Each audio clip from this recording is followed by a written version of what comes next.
Yaponlar yangi tutilgan baliqni yeyishni yaxshi ko'rar ekan. O qadar ko'p yeyishar ekan, odam soni ko'paygandan keyin baliqlar qirg'oqlarda kamayib qoldi. Keyin baliqchilar aytibdi, endi biroz dengiz ichiga kiraylik.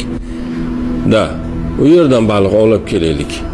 Shunday qilishibdi. Ancha bir 2 kunlik masofaga dengizning ichiga kirib, olib chiqqanlari baliqni Yapon xalqi yeyishni istamabdi. Chunki 2 kunlik masofa bor, 2 kunlik vaqt bor u tutib olinganiga. U dengizda emas, alohida kemada turibdi. Yo'q, bu o'sha hozirgina tutilgan baliqni ta'mi kelmayapti bu yerda. Bu eski baliq deb u baliqni sotib olmabdi hech kim. Uni yo'lini o'ylashibdi keyin. Nima qilishibdi? O'sha katta kemalarga xolodilniklar, muzlatgichlar o'rnatibdi.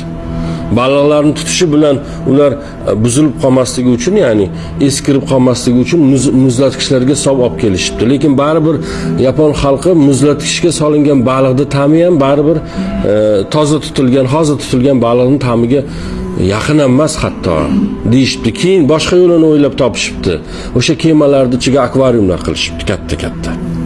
Keyin u tutgan baliqni olib o'sha akvariumga solganda u baliqlar baribir depressiyaga tushib qolar ekanda.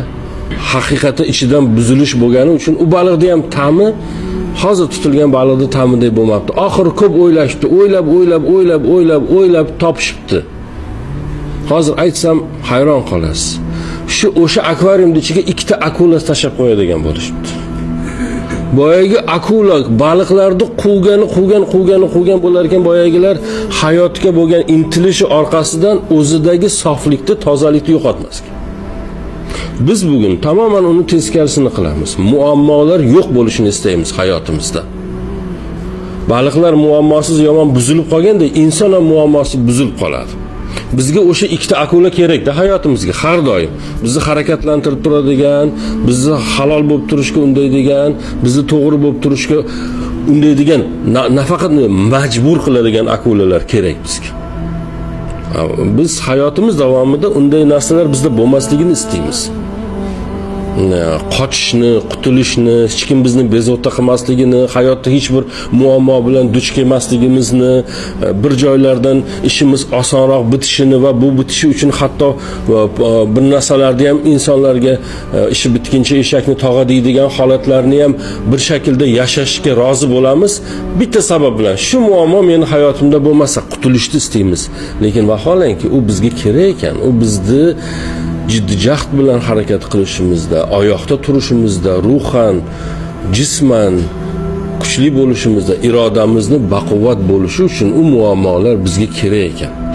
Agar kimki kichkinaligida bir muammo bilan uchragan bo'lsa, duch kelgan bo'lsa, bir kichikroq akula bilan, katta bo'lganda u akuladan qo'rqmaydi-da, uni qanaqa qilib undan qutulishni ham biladi.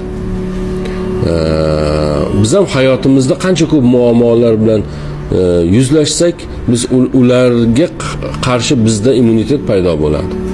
Musulmon odam, bir mo'min odam uchun bu akula uni hatto inshaalloh jannatga kirishiga ham sabab bo'ladigan nima?